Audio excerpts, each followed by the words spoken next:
السلام علیکم ورحمۃ اللہ وبرکاتہ۔ کیا حال ہے آپ کا؟ الحمدللہ، نحمدہ ونصلی علی رسولہ الکریم، اما بعد، فاعوذ باللہ من الشیطان الرجیم، بسم اللہ الرحمن الرحیم، رب اشرح لی صدری ویسر لی امری واحلل عقدۃ من لسانی یفقہوا قولی۔ پیاری بہنوں، ہم سب جانتے ہیں کہ ہمیں اللہ سبحانہ وتعالیٰ نے پیدا کیا ہے اور اس نے ہمیں طرح طرح کی نعمتوں سے نوازا ہے جن کو ہم گن بھی نہیں سکتے، جن کا ہم شمار بھی نہیں کر سکتے۔ کچھ نعمتیں تو ہمیں نظر آتی ہیں اور کچھ ایسی نعمتیں ہیں جو ہمیں نظر بھی نہیں آتی اور ہم دن رات ان کو استعمال کر رہے ہیں۔ ان سب نعمتوں میں سب سے بڑی نعمت دین اسلام کی نعمت ہے، جو ہمیں مفت میں مل گیا ہے، اپنے گھروں سے ہی مل گیا ہے۔ ہمیں اسلام کی نعمت کو پانے کے لیے کوئی محنت نہیں کرنی پڑی، اور یہ نعمت سب سے بڑی کیسے ہے؟ کیونکہ قرآن مجید میں اللہ تعالیٰ نے اسی کو نعمت کہا ہے۔ اور چیزیں بھی ہیں لیکن ان کے لیے لفظ نعمت استعمال نہیں کیا جس طرح اسلام کے لیے لفظ نعمت استعمال کیا۔ الیوم اکملت لکم دینکم واتممت علیکم نعمتی ورضیت لکم الاسلام دینا۔ آج میں نے تمہارے لیے تمہارا دین مکمل کر دیا اور اپنی نعمت تم پہ تمام کر دی۔ یعنی جتنی بھی نعمتیں ہیں ان میں جب یہ نعمت دین مکمل ہوا تو گویا اب نعمتیں مکمل ہو گئیں، اور میں نے تمہارے لیے دین اسلام کو پسند کیا ہے۔ تو دین اسلام اللہ تعالیٰ کا پسندیدہ دین ہے، اور یہ دین کیا ہے؟ زندگی گزارنے کا طریقہ ہے۔ دین صرف کوئی مقدس چیز نہیں کہ صرف اس کی رسپیکٹ کی جائے اور صرف اس سے محبت کی جائے اور جو کچھ وہ بتاتا ہے اس پر عمل نہ کیا جائے۔ دین تو وے آف لائف ہے، اٹس اے لائف سٹائل۔ تو ہمیں اس کے مطابق اپنے آپ کو ڈھالنا ہے۔ ہمیں اس دین نے جو تعلیم دی ہے اس کے مطابق زندگی بسر کرنی ہے۔ ہم عام طور پر اللہ تعالیٰ کی طرف سے ملنے والی باقی نعمتیں تو لے لیتے ہیں، کھانا پینا اور کھانے پینے میں بے شمار ورائٹی، ان ساری نعمتوں کو ہم لیتے چلے جاتے ہیں جو ہمارے جسم کی غذا ہے، جو ہماری مادی ضروریات ہے۔ لیکن جب دین کی بات آتی ہے تو اس نعمت کو ہم لیتے ہی نہیں، اس کو ہم پیچھے کر دیتے ہیں، اس کا شکریہ ادا نہیں کرتے، اس پر خوش بھی نہیں ہوتے۔ اگر ہم ساری زندگی بھی سجدے میں پڑے رہیں تو ہم اس نعمت پر شکر ادا کر ہی نہیں سکتے کہ جو اللہ تعالیٰ نے ہمیں بن مانگے دی ہے، کہ ہمیں اسلام دے دیا، کیونکہ اسی اسلام پر ہماری نجات کا انحصار ہے۔ کوئی شخص کلمہ پڑھے بغیر، مسلمان ہوئے بغیر جنت میں نہیں جا سکتا۔ تو یہ کتنی بڑی نعمت ہے کہ ہمیں بچپن میں ہی جب ہم نے بولنا سیکھا تو ہمیں لا الہ الا اللہ محمد الرسول اللہ سکھا دیا گیا۔ آج کتنے ہی لوگ ہیں جن کو اس کے بارے میں کوئی علم نہیں ہے، وہ نہیں جانتے کہ یہ کیا ہے، اور وہ اس کی تلاش میں بھی ہیں لیکن ان کو کوئی بتانے والا نہیں۔ تو ہمیں اس دین کی قدر کرنی ہے۔ صرف یہ کہنا کافی نہیں کہ میں مسلمان ہوں، بلکہ اس دین کو اپنی زندگی میں اپنانا بھی ہے، اور دین کو اختیار کرنے کے لیے دین کو سیکھنا ضروری ہوتا ہے۔ اور یہ دین ہمیں صرف نماز، روزہ، حج، زکوٰۃ اور ریچولز نہیں سکھاتا کہ یہ بس کر لو تو مسلمان ہو، بلکہ زندگی گزارنے کے سارے طریقے سکھاتا ہے۔ اس میں اللہ تعالیٰ کے حقوق کے بارے میں بھی ہمیں بتایا گیا ہے، اور اس میں بندوں کے حقوق کے بارے میں بھی بتایا گیا ہے۔ اللہ سبحانہ وتعالیٰ اپنا تو ایک ہی حق بتاتے ہیں کہ اللہ کی عبادت کرو، اور اس کے بعد پھر بندوں کے حقوق بتاتے ہیں۔ والدین کے ساتھ احسان کرو، رشتہ داروں کے ساتھ احسان کرو، مسکینوں، یتیموں، غریبوں، فقیروں، ضرورت مندوں، مسافروں، لونڈی غلام، ان سب کے ساتھ حسن سلوک کرو۔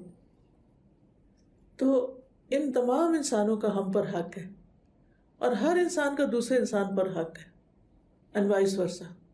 یعنی کسی انسان کا حق آپ پر ہے اور آپ کا حق اس پر ہے، یہ دو طرفہ معاملہ ہے۔ تو بہرحال یہ حقوق کیا ہیں ہمیں یہ معلوم ہونے چاہیے، اور ان حقوق کو ادا بھی کرنا چاہیے۔ حقوق اللہ میں اگر کوئی کمی ہو جائے تو وہ اللہ کے ہاتھ میں ہے کہ اللہ تعالیٰ اس کو معاف کر دے گا، لیکن بندوں کے حق کے بارے میں اللہ تعالیٰ نے بتا دیا ہے کہ اس کے لیے بندوں کی معافی بھی ضروری ہے۔ تو انسان کسی پر ظلم کر کے، کسی کے ساتھ زیادتی کر کے کامیاب نہیں ہو سکتا۔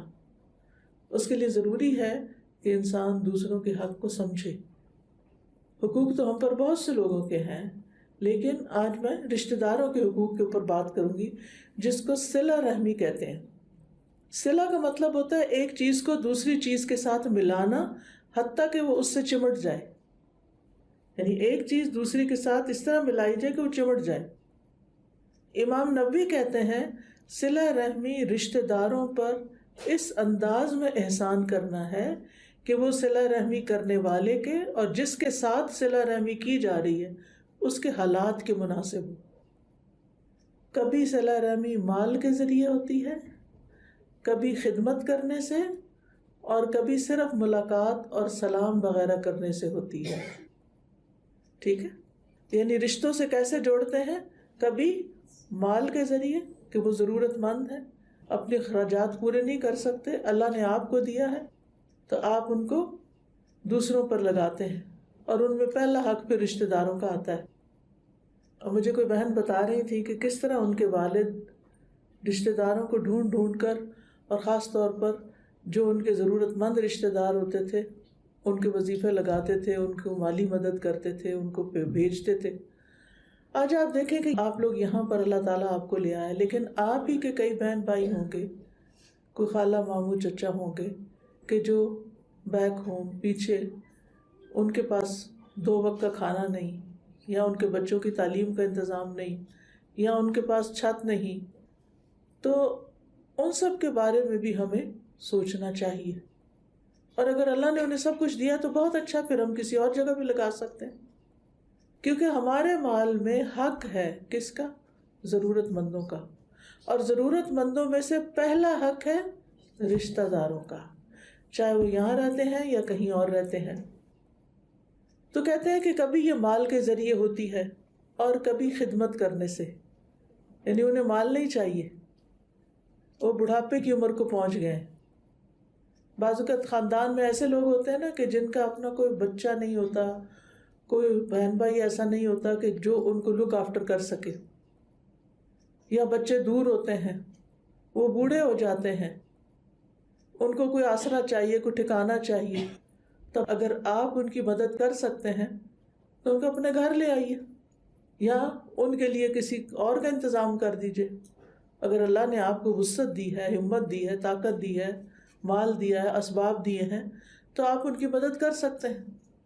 بعض اوقات کوئی بیمار ہوتا ہے، کوئی گھر میں ہی بہن بھائی بیمار ہے، اس کو دوا دینی ہے، اس کو کھانا پینا چاہیے، تو آپ ان کی مدد جب کرتے ہیں تو یہ بھی صلہ رحمی کر رہے ہوتے ہیں۔ اس وقت یہ نہیں سوچنا چاہیے کہ میں ہی کیوں۔ بعض اوقات بوڑھے ساس سسر ہوتے ہیں تو انسان سوچتا ہے کہ میں ہی کیوں، کوئی اور کیوں نہیں بچہ کرتا۔ نہیں، اللہ نے اگر آپ کو ہمت دی ہے، طاقت دی ہے، صحت دی ہے، اسباب دی ہے، مال دیا ہے، جگہ دی ہے، وسعت دی ہے، تو آپ کیوں نہ یہ نیکی کمائیں۔ اور وہ کہتے ہیں کہ کبھی صرف ملاقات اور سلام کرنے سے ہوتی ہے، یعنی صلہ رحمی کا یہ مطلب نہیں کہ ضرور مال دیں، ضرور خدمت کریں۔ ہاں، اگر ضرورت مند ہے تو آپ کریں گے، اور اگر ان کی ہر چیز پوری ہے، ان کے پاس کھانے پینے کو بھی ہے اور وہ صحت بھی اچھی ہے، تو پھر صرف سلام، دعا، ملاقات، جا سکتے ہیں تو چلے جائیں، اگر نہیں جا سکتے تو کیا کریں؟ فون کر دیں، واٹس ایپ کر دیں، میسج لکھ کے کر دیں، خط لکھ کے بھیج دیں، لیکن ان کا حال حوال آپ کو پتہ ہونا چاہیے، ان کے نام پتے آپ کو پتہ ہونا چاہیے کہ وہ کہاں پر ہیں، تو آپ ڈھونڈ ڈھونڈ کر ان کو سلام بھیجیں۔ کوئی ان کی خوشی غمی ہو تو اس میں شریک ہوں۔ اور اس میں آپ دیکھیے کہ رشتہ داروں میں کون کون آتے ہیں۔ ایک تو جو پیرنٹس کی طرف سے ہوتے ہیں، نسبی، اور دوسرے سسرالی۔ دونوں طرح کے رشتہ دار ہی ہوتے ہیں، آپ کے بہن بھائی ہوں یا خالہ ماموں ہوں، یا پھر آپ کے شوہر کے، آپ کے ہسبینڈ کے، ان کے بہن بھائی ہوں تو وہ بھی رشتہ دار ہوتے ہیں۔ کیونکہ نسب و صہرا کا لفظ آتا ہے کہ اللہ نے نسب بھی بنائے ہیں، یعنی رشتے بھی بنائے، خون کے رشتے بھی اور سسرالی رشتے بھی. تو ان دونوں کی کیئر کرنا ضروری ہوتا ہے، ان کے حالات کی رعایت کرنا، چاہے وہ بدسلوکی کریں. بعض اوقات ایسا ہوتا ہے نا کہ آپ تو ان کا خیال رکھتے ہیں لیکن وہ آپ کے ساتھ اچھا نہیں کرتے، تو پھر آپ کا دل بھی اچاٹ ہو جاتا ہے کہ میں نے بھی نہیں کرنا. تو صلہ رحمی وہ نہیں ہوتی جو بدلے میں ہوتی ہے، صلہ رحمی وہ ہوتی ہے کہ جو وہ نہ بھی اچھا کریں تو بھی آپ جڑے رہیں، آپ ان سے اچھا کرتے رہیں، کیونکہ اس کا اجر آپ نے ان سے نہیں لینا، اللہ سے لینا ہے. اور اس کے برعکس ہوتا ہے قطع رحمی، یعنی رشتہ داروں سے کٹ کے رہنا، نہ ملنا، نہ ملانا، نہ حال، نہ چال، نہ پیغام، نہ میسج، کچھ بھی نہیں. یہ درست نہیں ہے، کیونکہ رشتوں کو کاٹنا جو ہے یہ کبیرہ گناہ ہے، ایسا کرنے والے پر لعنت کی گئی ہے.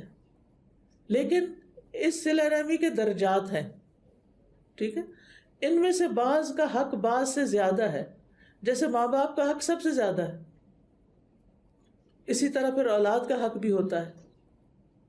تو اس میں انسان کو کوتاہی نہیں کرنی چاہیے، کیونکہ یہ اللہ تعالیٰ کا حکم ہے. سورۃ الرعد میں اللہ تعالیٰ فرماتے ہیں والذین یصلون ما امر اللہ بہ ان یوصل ویخشون ربہم ویخافون سوء الحساب. اور وہ جو اس چیز کو ملاتے ہیں جس کے متعلق اللہ نے حکم دیا ہے کہ اسے ملایا جائے، اور وہ اپنے رب سے ڈرتے ہیں اور برے حساب کا خوف رکھتے ہیں. ٹھیک ہے، یعنی ایمان والے کون ہوتے ہیں؟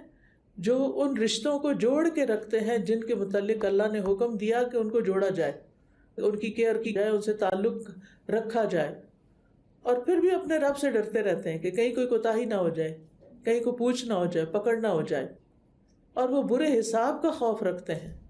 یعنی کیا چیز انسان کو موٹیویٹڈ رکھے کہ وہ اپنے رشتہ داروں کے ساتھ اچھا کرتا رہے؟ وہ ہے آخرت کا جواب، آخرت کا جواب دینا، آخرت کا ڈر، آخرت کا حساب. اور یہ جو رحمی کا لفظ ہے نا، یہ رحم سے نکلا ہے. یعنی اللہ سبحانہ وتعالیٰ نے جب مخلوق کو پیدا کیا، جب وہ اس سے فارغ ہوا تو رحم کھڑا ہو گیا، جو ماں کے پیٹ میں ہوتا ہے، جس میں بچہ پلتا ہے اور پھر باہر آتا ہے. تو اللہ تعالیٰ نے فرمایا اے رحم ٹھہر جا. اس نے کہا اے اللہ یہ قطع رحمی سے تیری پناہ مانگنے کا مقام ہے. اللہ تعالیٰ نے فرمایا کیا تو اس بات پہ راضی نہیں کہ جو تجھے ملائے میں اسے ملاؤں گا، اور جو تجھے توڑے گا میں اسے توڑوں گا؟ رحم نے کہا اے میرے رب کیوں نہیں؟ اللہ نے فرمایا بس یہ تیرے لیے ہے. پھر ابو ہریرہ نے یہ آیت تلاوت کی فَهَلْ أَسَيْتُمْ إِن تَوَلَّيْتُمْ أَن تُفْسِدُوا فِي الْأَرْضِ وَتُقَطِّعُوا أَرْحَامَكُمْ. پھر یقیناً تم سے توقع ہے کہ اگر تم کو حکومت مل جائے تو تم زمین میں فساد برپا کر دو اور رشتے ناطے توڑ دو. تو کچھ لوگ ایسے ہوتے ہیں کہ جو رشتہ داروں کا بہت خیال رکھتے ہیں، اور اس کے برعکس کچھ لوگ ایسے ہوتے ہیں کہ جو کسی کے ساتھ بھی بنا کے نہیں رکھتے.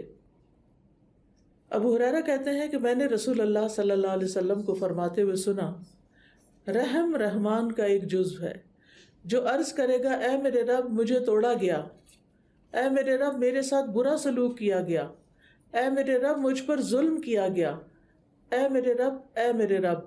کہتے ہیں اللہ اسے جواب دے گا کیا تو اس بات پہ راضی نہیں کہ میں اسے جوڑوں جو تجھے جوڑے، اور میں اسے کاٹوں جو تجھے کاٹے؟ تو اس سے کیا پتہ چلتا ہے کہ جو رشتوں کو جوڑتا ہے وہ اللہ کی رحمت میں ہوتا ہے، اور جو کاٹتا ہے وہ اللہ کی رحمت سے دور ہو جاتا ہے. ایمان لانے کے بعد، مسلمان ہونے کے بعد اللہ تعالیٰ کو جو عمل بہت محبوب ہے ان میں سے ایک رشتوں سے جوڑ کے رکھنا. ایک شخص نبی صلی اللہ علیہ وسلم کے پاس آیا، آپ صحابہ کے درمیان بیٹھے ہوئے تھے. اس نے کہا آپ ہیں وہ جو یقین رکھتے ہیں کہ آپ اللہ کے رسول ہیں؟ آپ نے فرمایا ہاں. میں نے کہا، وہ شخص کہتے ہیں میں نے کہا اے اللہ کے رسول کون سے اعمال اللہ کو سب سے زیادہ محبوب ہیں؟ آپ نے فرمایا اللہ پر ایمان رکھنا. وہ کہتے ہیں میں نے کہا اللہ کے رسول پھر اس کے بعد کون سا عمل؟ آپ نے فرمایا صلہ رحمی. ایمان لانے کے بعد کیا عمل محبوب ہے اللہ کو؟ صلہ رحمی. میں نے کہا اللہ کے رسول پھر کون سا عمل؟ آپ نے فرمایا نیکی کا حکم دینا اور برائی سے روکنا۔ میں نے کہا اللہ کے رسول کون سے اعمال اللہ تعالیٰ کو سب سے زیادہ ناپسند ہے؟ آپ نے فرمایا اللہ کے ساتھ کسی کو شریک ٹھہرانا۔ میں نے کہا اللہ کے رسول پھر کون سا عمل؟ آپ نے فرمایا رشتوں کو کاٹنا۔ میں نے کہا اللہ کے رسول پھر کون سا عمل؟ آپ نے فرمایا برائی کا حکم دینا اور نیکی سے روکنا۔ اور یہ منافقوں کی صفت ہوتی ہے کہ جو دوسروں کو برائیوں پہ اکساتے ہیں اور نیکیوں کے کام سے روکتے ہیں۔ اسی طرح ایک اور حدیث میں آتا ہے، نبی صلی اللہ علیہ وسلم نے فرمایا دنیا 4 قسم کے لوگوں کی ہے، یعنی اس دنیا میں 4 طرح کے لوگ رہتے ہیں۔ ایک وہ آدمی جسے اللہ نے مال اور علم سے نوازا ہے، مال بھی ہے علم بھی ہے، وہ اس بارے میں اپنے رب سے ڈرتا ہے، صلہ رحمی کرتا ہے اور اس میں اللہ کا حق پہچانتا ہے۔ کہا اس کا درجہ سب سے اونچا ہے، یعنی اللہ کے نزدیک ایسا شخص درجے میں سب سے بلند ہے۔ کون؟ جس کے پاس کیا ہے؟ مال، اور کیا ہے؟ علم، اور وہ کیا کرتا ہے؟ اللہ سے ڈرتا ہے اور رشتوں کو جوڑتا ہے، رشتہ داروں کا خیال رکھتا ہے۔ یہ 4 خوبیاں اس کے اندر، اس کا درجہ سب سے اونچا ہے۔ دوسرا آدمی جسے اللہ نے علم عطا کیا لیکن مال نہیں دیا، اور وہ کہتا ہے اگر میرے پاس بھی مال ہوتا تو میں بھی اس شخص کی طرح عمل کرتا، یعنی پہلے والے کی طرح۔ آپ نے فرمایا یہ دونوں اجر و ثواب میں برابر ہیں۔ آپ سوچئے نیت کا کتنا بڑا اثر ہے۔ تیسرا وہ آدمی جسے اللہ نے مال سے تو نوازا لیکن علم نہیں دیا، وہ بدحواسی میں اسے ناحق مقام پہ خرچ کرتا رہتا ہے، نہ اپنے رب سے ڈرتا ہے، نہ صلہ رحمی کرتا ہے، نہ اللہ کا حق پہچانتا ہے۔ فرمایا اس کا درجہ سب سے بدترین ہے۔ اور چوتھا وہ آدمی جسے اللہ نے نہ مال دیا نہ علم، اور وہ یہ کہتا ہے کہ اگر میرے پاس بھی فلاں کی طرح مال ہوتا تو میں بھی اسے اس شخص کی طرح کے کاموں میں خرچ کرتا۔ یہ دونوں گناہ میں برابر ہیں، یعنی بری نیت کی وجہ سے برا نتیجہ۔ تو اس لیے اس سے یہ پتہ چلتا ہے کہ اللہ تعالیٰ نے انسان کو جو مال دیا ہے اس مال میں کس کا حق ہے؟ رشتہ داروں کا بھی حق ہے، اور پہلا حق ان کا ہے۔ اگر وہ ضرورت مند ہے تو پھر پہلا خیال ان کا کرنا چاہیے۔ ہمیں یہ نہیں سوچنا چاہیے کہ انہوں نے تو ہمیں کبھی نہیں پوچھا، انہوں نے تو ہمیں نہیں بلایا، انہوں نے تو ہمارا خیال نہیں کیا، انہوں نے تو ہمیں سلام بھی نہیں کیا، انہوں نے تو ہمیں مبارک کا میسج بھی نہیں دیا۔ ایسی باتیں نہیں کرتے۔ نبی صلی اللہ علیہ وسلم سے روایت ہے، ابو ذر کہتے ہیں کہ میرے خلیل صلی اللہ علیہ وسلم نے مجھے 7 باتوں کا حکم دیا، ان میں سے ایک یہ ہے کہ میں رشتہ دار سے تعلق قائم رکھوں اگرچہ وہ پیٹھ پھیرے۔ میں تعلق قائم رکھوں اگرچہ وہ منہ موڑے، وہ نہیں رکھنا چاہتا۔ بعض اوقات ہم یہ کہتے ہیں نا، ہم تو ملنا چاہتے ہیں، ہم تو آنا جانا چاہتے ہیں، لیکن وہ نہیں ملتے۔ پھر بھی کوئی نہ کوئی طریقہ جاری رکھو، کوئی تحفہ بھیج دو، کوئی سلام بھیج دو، جب انہیں کوئی مشکل ہو تو کام آ جاؤ۔ اور نبی صلی اللہ علیہ وسلم کی جو آخری وقت کی نصیحتیں ہیں نا، ان میں سے ایک یہ بھی ہے۔ انس رضی اللہ عنہ کہتے ہیں کہ نبی صلی اللہ علیہ وسلم نے اپنی بیماری کے دنوں میں کہا، تمہارے رشتہ دار یعنی رحم کے رشتوں کو توڑنے سے بچو، رحم کے رشتوں کو توڑنے سے بچو۔ تو اب کرنا کیا ہے؟ کرنا یہ ہے کہ رشتہ داروں سے تعلق قائم رکھنا ہے۔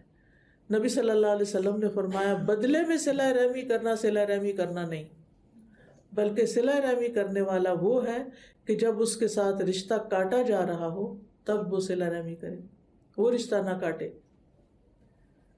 حضرت علی رضی اللہ عنہ سے مروی ہے کہ ہم نے رسول اللہ صلی اللہ علیہ وسلم کی تلوار کے دستے میں یہ لکھا ہوا پایا، جو تم پر ظلم کرے اس سے درگزر کرو، جو تم سے رشتہ توڑے اس سے رشتہ جوڑو، جو تمہارے ساتھ برا کرے اس کے ساتھ احسان کرو، اور حق بات کرو اگرچہ اپنے خلاف کیوں نہ جائے۔ تو اس سے کیا پتہ چلتا ہے؟ جو تم پر ظلم کرے اس کے معاف کر دو، درگزر کرو، جو رشتہ توڑے اس سے جوڑو، جو تمہارے ساتھ برا کرے اس کے ساتھ اچھا کرو، اور حق بات کرو چاہے اپنے خلاف ہی کیوں نہ ہو۔ یہ ہمارا دین سکھاتا ہے، اور اسی میں ہی شفا ہے، اور اسی میں ہی خیر ہے، اور اسی میں ہی بھلائی ہے۔ ایک دفعہ ایک آدمی نے عرض کیا، اے اللہ کے رسول صلی اللہ علیہ وسلم، میرے کچھ رشتہ دار ایسے ہیں جن سے میں تعلق جوڑتا ہوں اور وہ مجھ سے تعلق توڑتے ہیں، میں ان سے نیکی کرتا ہوں، وہ مجھ سے برائی کرتے ہیں، میں ان سے بردباری تحمل سے پیش آتا ہوں اور وہ مجھ سے بد اخلاقی سے پیش آتے ہیں۔ تو آپ نے فرمایا اگر تو واقعی ایسا ہے جیسے تو نے کہا تو گویا تو ان کو جلتی ہوئی راکھ کھلا رہا ہے، یعنی تو ان کے منہ میں خاک ڈال رہا ہے، اور جب تک تو ایسا ہی کرتا رہے گا اللہ کی طرف سے ایک مددگار ان کے مقابلے میں تیرے ساتھ رہے گا، اللہ تعالیٰ تمہیں اپنی مدد بھیجیں گے۔ تو اس لیے یہ بہانہ نہیں چلے گا کہ ہمارے رشتہ دار اچھے نہیں اس لیے ہم ان سے نہیں ملتے۔ میں نہیں کہتی کہ ہر روز ملنے چلے جائیں اور گالیاں کھائیں، کیونکہ بعض لوگ لٹرلی بہت برا بھلا کہتے ہیں، لڑائی جھگڑے کرتے ہیں، لیکن اس کا یہ مطلب ہے کہ جب کبھی انہیں ضرورت ہو، جب کبھی موقع ہو تو آپ اپنی طرف سے ان کے ساتھ اچھا کریں، ان کی ضروریات پوری کریں۔ ابن عمر کہتے ہیں کہ ایک آدمی نبی صلی اللہ علیہ وسلم کے پاس آیا اور کہنے لگا، اے اللہ کے رسول، کون سے لوگ اللہ کو زیادہ پیارے ہیں اور کون سے اعمال اللہ کو زیادہ پیارے ہیں؟ کیا آپ بھی جاننا چاہیں گے کیا کہ کون سے لوگ اللہ کو پیارے ہیں اور کون سے عمل اللہ کو پیارے ہیں؟ اب دیکھیے کہ اللہ کا پیارا ہونا جو ہے وہ کوئی معمولی بات نہیں۔ جو اللہ کا پیارا ہو گیا اس کے تو بارے نیارے ہو گئے، اس کو تو سب کچھ مل گیا۔ تو رسول اللہ صلی اللہ علیہ وسلم نے فرمایا وہ لوگ اللہ کو زیادہ محبوب ہیں جو دوسرے لوگوں کے لیے سب سے زیادہ فائدہ مند ہوں۔ یعنی آپ اپنی ذات میں نہیں جیتے بلکہ دوسروں کے فائدے کرتے رہتے ہیں، دوسروں کے لیے جیتے ہیں۔ آپ کے دن کا ایک بڑا حصہ دوسروں کی خدمت میں گزرتا ہے، دوسروں کا خیال کرنے میں گزرتا ہے۔ کچھ لوگ ہوتا ہے نا کہ وہ کسی سے ملتے جلتے نہیں، اپنے گھر، اپنا ہی سب کچھ، اپنا ہی ہر چیز، بس اپنی اولاد کی، اپنے گھر کی، کسی کی مداخلت ان کو پسند نہیں۔ کچھ لوگ ایسے ہوتے ہیں اپنا آپ بھول کے اور یہ دیکھتے ہیں کہ کون بیمار ہے، کس کو کیا چاہیے، کس کو دوا چاہیے، کس کو کھانا چاہیے، کس کو کہیں رائڈ چاہیے، کس کو ہاسپٹل لے جانے کی ضرورت ہے، تو وہ اپنے وقت میں سے وقت نکال کے دوسروں کی مدد کرے۔ کس کے پاس علم نہیں، جہالت ہے، تو اس کی مدد کی جائے۔ اور اللہ تعالیٰ کے نزدیک سب سے زیادہ پسندیدہ اعمال یہ ہیں، اپنے مسلمان بھائی کو خوش کرنا، کسی کو خوش کرنا، یہ اللہ تعالیٰ کو بہت پسند ہے، یا اس سے کوئی تکلیف دور کر دینا۔ کسی کا سر درد ہو رہا ہے، کسی کے جسم میں کوئی تکلیف ہے، آپ اس کو دبا دیں، اس کو مساج کر دیں، اس کو کوئی گولی دے دیں، یعنی اس کے دکھ درد کو محسوس کریں اور اس کو دور کریں، یا اس کا قرضہ ادا کر دینا۔ یعنی آپ کے پاس وسعت ہے اور اس پر قرضہ چڑھ گیا ہے تو آپ کچھ نہ کچھ اس کی مدد ضرور کر دیں، یا اس سے بھوک کو دور کرنا، کھانا کھلا دینا اس کو۔ اور یہ صرف باہر والوں کے نہیں ہوتا، آپ کے گھر میں آپ کے بچے بھوکے ہیں تو آپ خوشی سے ان کو پکا کے کھلاتے ہیں، آپ کے میاں بھوکے آتے ہیں کام سے، آپ ان کو کھلاتے ہیں، کوئی مہمان آ جاتا ہے اس کو کھلاتے ہیں۔ آپ کو معلوم ہے نا ہمارے کلچر میں کیا ہے، خاص طور پر آپ دیکھیں کہ کچھ علاقوں میں تو کوئی گھر آ جائے اسے کھانے کے بغیر جانے نہیں دیا جاتا۔ یہ کہاں سے آئی باتیں؟ یہ ہمارے دین نے ہمیں سکھائی، اور پھر کچھ لوگوں نے تو اس کو پکڑ لیا اور رسم بن گئی، اور کچھ لوگوں نے اس کو پکڑا ہی نہیں۔ پھر آپ نے کیا فرمایا؟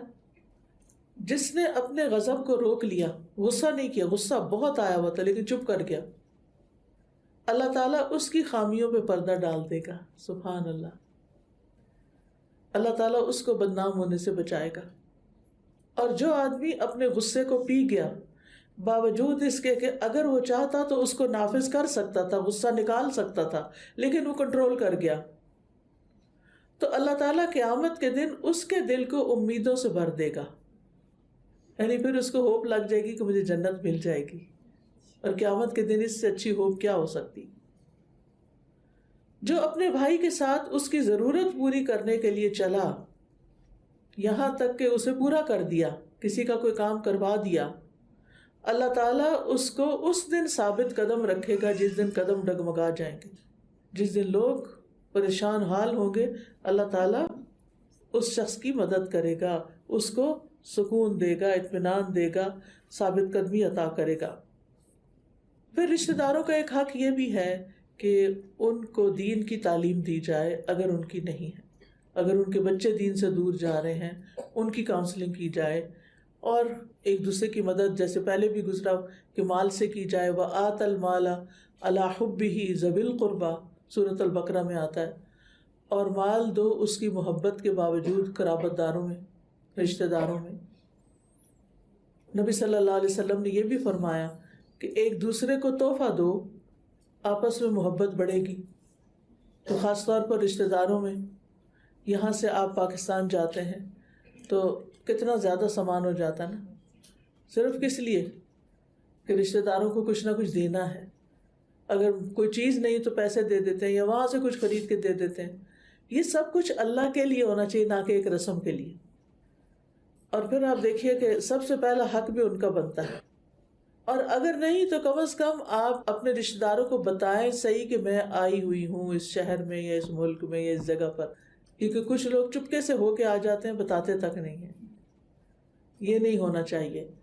رسول اللہ صلی اللہ علیہ وسلم نے فرمایا بلو ارحامکم ولو بالسلام، اپنے رشتہ داریوں کو تازہ رکھو چاہے سلام کے ساتھ ہی کیوں نہ ہو، اور ان کے ساتھ اچھے اخلاق سے پیش آؤ۔ اور اگر کسی نے غصے میں آ کر قسم کھا لی ہے کہ وہ رشتہ داروں کو کچھ نہیں دے گا تو اپنی قسم توڑ دے، اس کا کفارہ دے دے، لیکن وہ دیتا رہے۔ اور جن رشتہ داروں سے اللہ روک دے کہ ان کے لیے استغفار نہیں کرنی کہ وہ نان مسلم ہو کے فوت ہوئے، تو ان کے لیے دعا بھی نہ کرے پھر، کیونکہ منع کیا گیا اس سے۔ لیکن ایک بات ہمیشہ یاد رہے کہ دنیا کی خاطر دکھانے کے لیے صلہ رحمی کرنا صلہ رحمی نہیں شمار ہوتا، اس کا کوئی اجر نہیں۔ یعنی بعض لوگ صرف اس لیے کسی کے گھر تعزیت کرنے چلے جاتے ہیں کہ اگر نہیں گئے تو لوگ کیا کہیں گے، وہ ناراض ہوگا، اس لیے نہیں، آپ اس لیے کہ اللہ تعالیٰ مجھ سے راضی ہوگا اگر میں جاتی ہوں تو۔ پھر اسی طرح آپ دیکھیے کہ اس کا فائدہ کیا ہوگا جب آپ رشتوں کو جوڑیں گے، یہ محبت بڑھانے کا ذریعہ ہے۔ ابن عمر کہتے ہیں جو اپنے رب کا تقوی اختیار کرے اور صلہ رحمی کرے اس کی موت میں تاخیر کر دی جاتی ہے۔ سن رہے؟ جو اپنے رب کا تقوی اختیار کرے اور صلہ رحمی کرے، رشتوں کو جوڑ کے رکھے، اس کی موت میں ڈیلے کر دیا جاتا ہے، اس کی لمبی عمر کر دی جاتی ہے، اور اس کے مال میں اضافہ کر دیا جاتا ہے، اور اس کے گھر والے اس سے محبت کرنے لگتے ہیں۔ یعنی بعض ماں باپ کو یہ ہوتا ہے کہ ہمارے بچے ہم سے محبت نہیں کرتے، ہماری بات نہیں سنتے، کیونکہ وہ یہ دیکھتے ہیں کہ وہ سارا وقت آپ انہی کے پیچھے پڑے رہتے ہیں اور کسی کو پوچھتے نہیں۔ لیکن جب آپ اپنے بہن بھائیوں کو پوچھتے ہیں، ان کو گھر بلاتے ہیں، ان کے لیے ملنے جاتے ہیں، اپنے بوڑھے والدین کا خیال کرتے ہیں، تو بچے بھی پھر کیا سیکھتے ہیں کہ یہ بہت امپورٹنٹ کام ہے۔ تو صلہ رحمی کا کیا فائدہ میں نے بتایا، اگر رشتوں سے جوڑ کے رکھیں گے، رشتہ داروں کا خیال کریں گے تو کیا کیا ملے گا؟ عمر میں اضافہ، رزق میں اضافہ۔ کون چاہتا ہے کہ اس کی عمر زیادہ ہو؟ ہم سب چاہتے ہیں۔ کون چاہتا ہے اس کا مال زیادہ ہو جائے؟ ہم سب چاہتے ہیں۔ لیکن یہ دینے سے بڑھے گا، آپ دینے والے بنے، اور پھر آپ دیکھیں گے کہ غیب کے خزانوں سے آپ کے لیے نعمتیں آ جائیں گی۔ انس بن مالک کہتے ہیں میں نے رسول اللہ صلی اللہ علیہ وسلم سے سنا، جس شخص کو پسند ہو کہ اس کے رزق میں وسعت ہو یا اس کی عمر دراز ہو تو اسے چاہیے کہ وہ صلہ رحمی کرے۔ نبی صلی اللہ علیہ وسلم نے فرمایا جس شخص کو یہ بات پسند ہو کہ اس کی عمر میں برکت اور رزق میں اضافہ ہو جائے، اسے چاہیے کہ اپنے والدین کے ساتھ نیکی کرے اور صلہ رحمی کرے۔ اگر والدین زندہ ہیں تو ان کے ساتھ ان کو اچھا سا میسج کریں، ان کی ملاقات کے لیے چلے جائیں، ان کے لیے کوئی تحفہ لے جائیں، اور اگر فوت ہو چکے ہیں تو ان کے نام پہ صدقہ کریں۔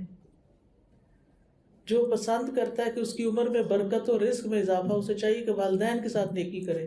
کیا نیکی کریں گے؟ مجھے طریقے بتائیں۔ اگر قریب ہے تو ان کا دل خوش کریں، وہ کسی مشکل میں ہے تو مشکل کو حل کریں، کہیں جانا چاہتے ہیں تو لے جائیں، کچھ کھانا چاہتے ہیں تو بنا دیں، ان کو ٹائم دیں۔ یس، سختی سے بات نہ کریں، بہت ضروری ہے یہ۔ ان کی ضروریات پوچھیں کہ آپ کو اماں کچھ چاہیے، ابا آپ کو کچھ چاہیے، میں آپ کے لیے کیا لے کر آؤں، اور اگر فوت ہو گئے تو کیا کریں گے؟ ان کے لیے دعا کریں گے، ان کے رشتہ داروں کو پوچھیں گے، ماں فوت ہو گئی تو خالہ دیکھیں، خالہ ہے اس کے ساتھ اس نے سلوک کریں، ان کی جو دوست ہیں، سہیلیاں ہیں، ان کے ساتھ رابطہ رکھیں، ان کی طرف سے صدقہ کریں، اگر ان کا حج رہ گیا تو حج کریں، حج بدل کریں، اور اگر ان کی زکوٰۃ رہتی ہے ادا کرنے والی وہ ادا کر دیں، اور اگر انہوں نے کسی سے وعدہ کیا تھا یا کوئی قرضہ تھا ان کے سر پہ وہ ادا کریں. یہ سب صلہ رحمی ہے، ٹھیک ہے نا. پہلا حق ان کا ہے.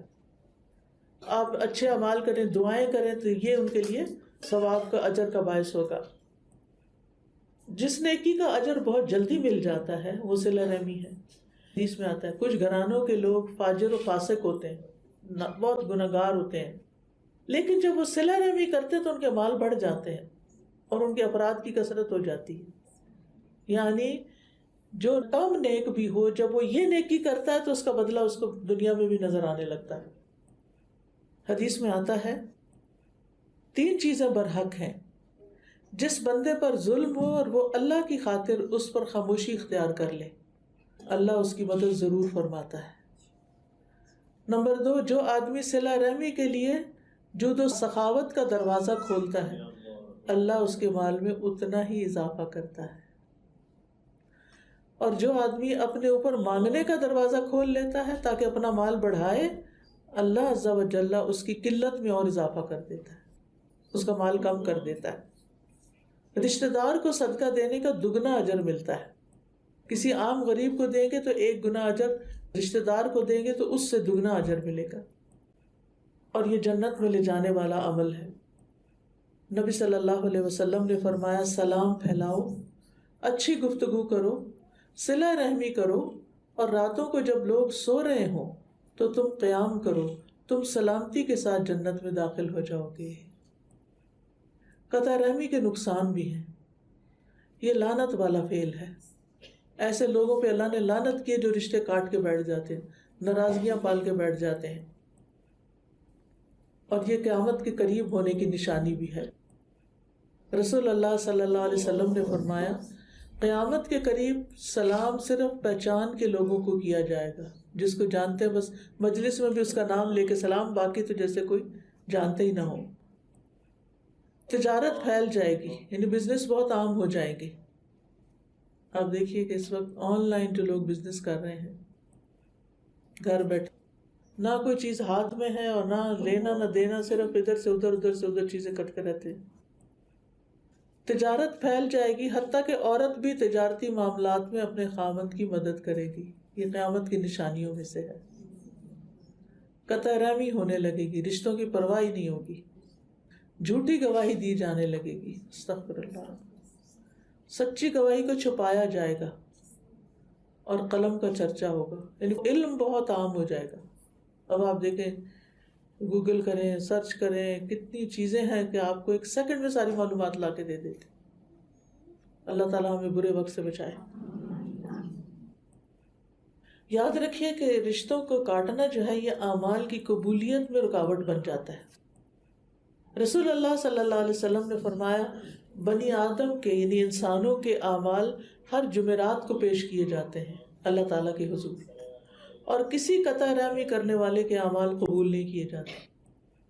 یعنی جو رشتوں کو کاٹتے ہیں ان کا عمل قبول نہیں ہوتا. نبی صلی اللہ علیہ وسلم نے فرمایا جس نے قطع رحمی کی یا جھوٹی قسم کھائی وہ مرنے سے پہلے اس کا وبال دیکھ لے گا، یعنی دنیا میں بھی اس کو سزا ملے گی. 1 سال تک رشتے کو کاٹنا ایسا ہے حدیث میں جیسے اس کا خون بہا دیا، قتل کر دیا آپ نے اس کو، اتنا بڑا گناہ بنتا ہے. رسول اللہ صلی اللہ علیہ وسلم نے فرمایا کسی مسلمان کے لیے حلال نہیں کہ اپنے بھائی کو 3 دن سے زیادہ چھوڑے رکھے. جس نے 3 دن سے زیادہ چھوڑ دیا اور اسی حالت میں مر گیا وہ آگ میں جائے گا. رسول اللہ صلی اللہ علیہ وسلم نے فرمایا لا يدخل الجنت قاطع رحم، قطع رحمی کرنے والا جنت میں داخل نہ ہوگا. اب یہ ہے کہ صلہ رحمی کے درجے ہوتے ہیں. سب سے پہلے نیکی والدہ سے کی جائے، ماں سے، یعنی انسانوں میں سے سب سے پہلے جو نیکی آپ نے کسی سے کرنی ہے وہ ماں سے کریں، پھر باپ سے، پھر اولاد سے، پھر دادا دادی نانا نانی، پھر بہن بھائی، پھر باقی سارے محرم رشتے جیسے چچا پھپھی ماموں خالہ جو جتنا قریب ہے، پھر والدین کی طرف سے رشتہ داروں کو باقی رشتہ داروں پر فوقیت دی جائے گی، یعنی چچا اور خالہ ماموں وغیرہ کو پریفرنس دی جائے گی باقی رشتوں پر۔ پھر رحم کے رشتہ داروں میں غیر محرم کے ساتھ نیکی کی جائے گی، جیسے چچا کا بیٹا بیٹی ماموں خالہ کے بچے وغیرہ، پھر سسرالی رشتہ دار، ٹھیک ہے، پھر ان کی باری آ جاتی ہے۔ سب سے پہلے صلہ رحمی کس کے ساتھ کرنی ہے؟ ماں کے ساتھ۔ اللہ تعالیٰ کے بعد سب سے بڑا حق ماں باپ کا ہے، اور ماں باپ کے ساتھ بھی سب سے پہلا حق ماں کا ہے۔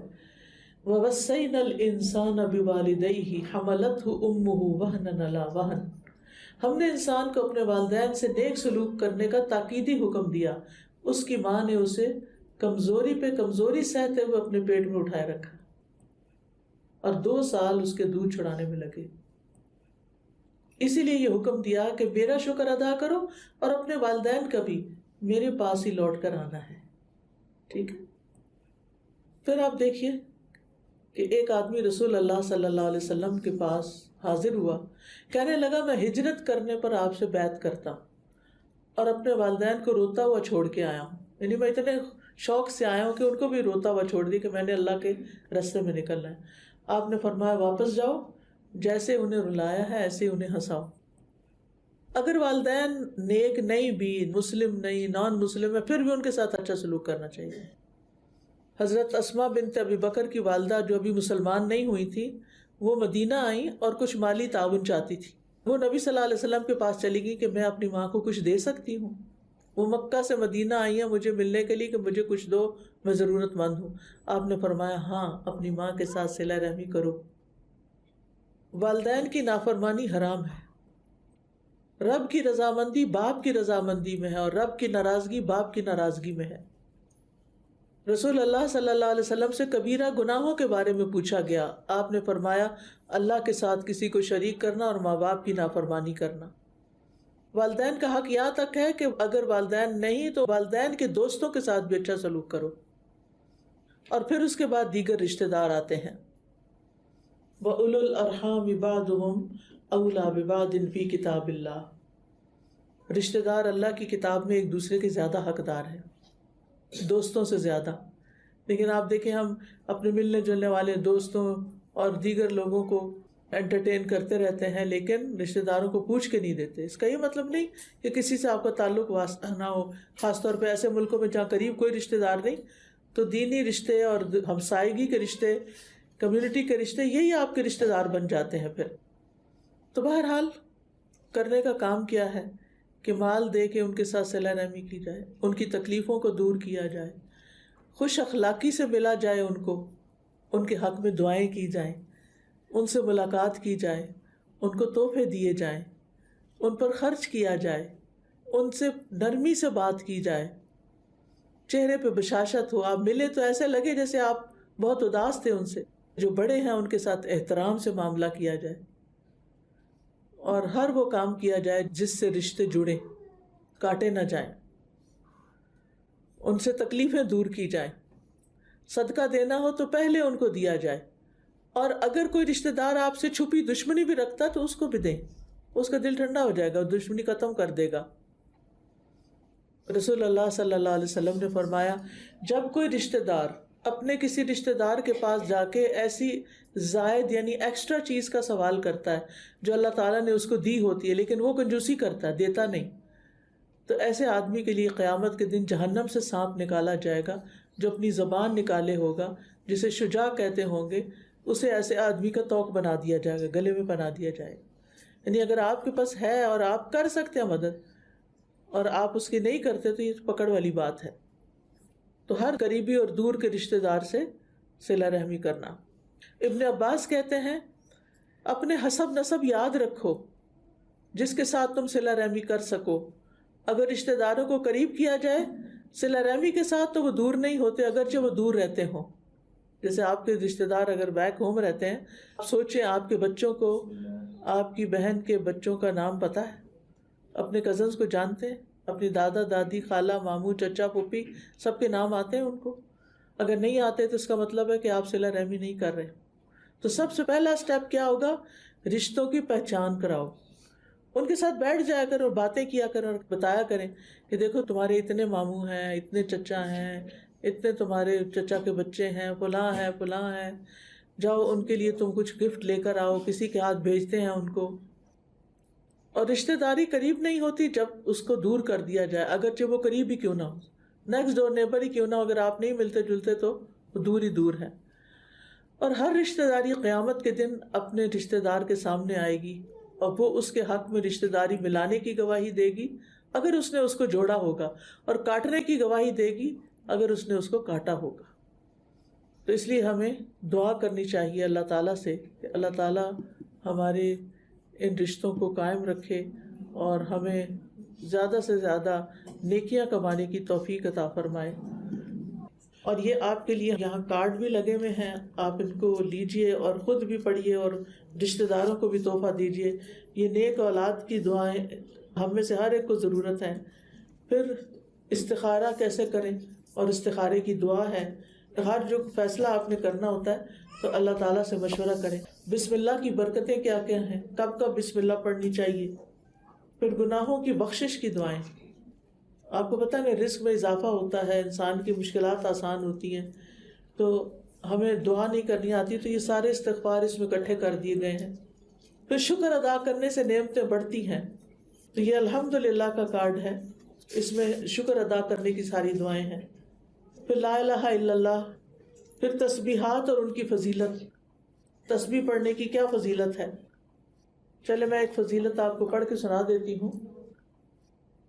اس میں آپ دیکھیے کہ نبی کریم خشک پتوں والے درخت کے پاس سے گزرے، اس کو اپنی لاٹھی سے مارا تو پتے جھڑنے لگے. آپ نے فرمایا بے شک الحمدللہ، سبحان اللہ، لا الہ الا اللہ اور اللہ اکبر کہنا بندے کے گناہوں کو اسی طرح جھاڑ دیتا ہے جس طرح درخت کے پتے جھڑے.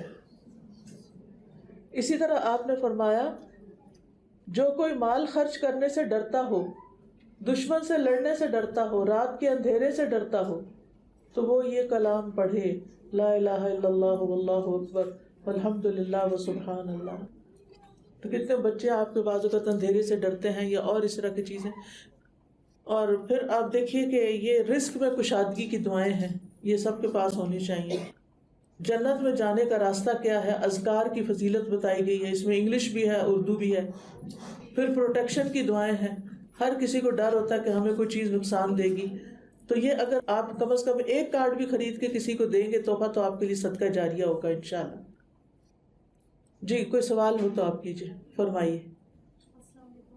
وعلیکم السلام. یہ ہے کہ اگر کوئی رشتہ دار آپ اس کے ساتھ ٹھیک ہے اور وہ آپ کے ساتھ نہ رکھنا چاہیے، اس صورت میں ہمیں کیا کرنا چاہیے؟ مطلب آپ اس کے ساتھ صلح کی یا کسی بھی طریقے ہر طرح کی کرنے کی کوشش کریں پر وہ نہیں کرنا چاہتا. بس جب کبھی عید بقرعید آئے تو آپ مبارک بھیج دیں، سلام بھیج دیں، کوئی گفٹ بھیج دیں، باقی نہیں ملنا چاہتا کوئی بات نہیں. اور اگر آپ کے دل میں مطلب سم ٹائم ایسا ہوتا ہے کہ آپ منہ سے کچھ نہیں کہتے پر آپ کے دل میں، کیونکہ ہم اتنے ہے نہیں کہ ہم دل سے ہر چیز نکالتے، ہمارے دل میں چل رہی ہوتی ہے. کوئی بات نہیں، اگر دل میں نہیں ہے لیکن پھر بھی آپ کرتے ہیں تو یہ آپ کا جہاد ہے.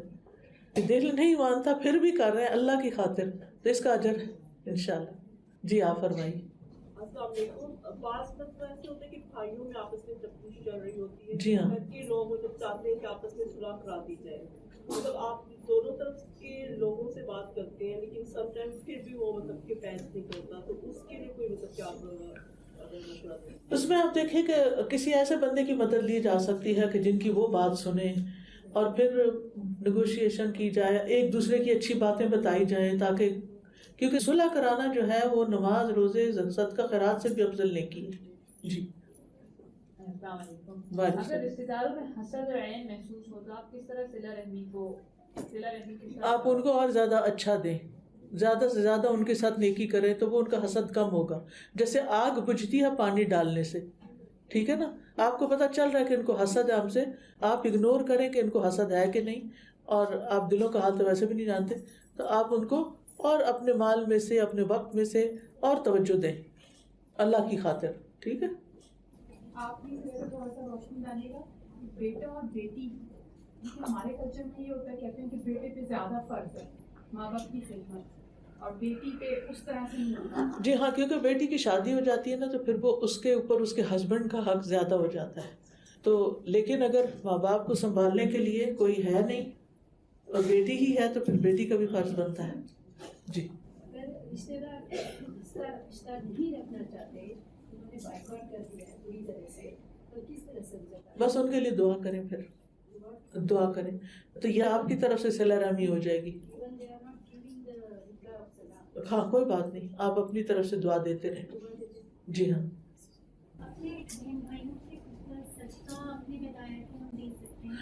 جی ہاں, اگر وہ مستحق ہیں, فقیر ہیں, ضرورت مند ہیں تو اپنا صدقہ ان کو دے سکتے ہیں.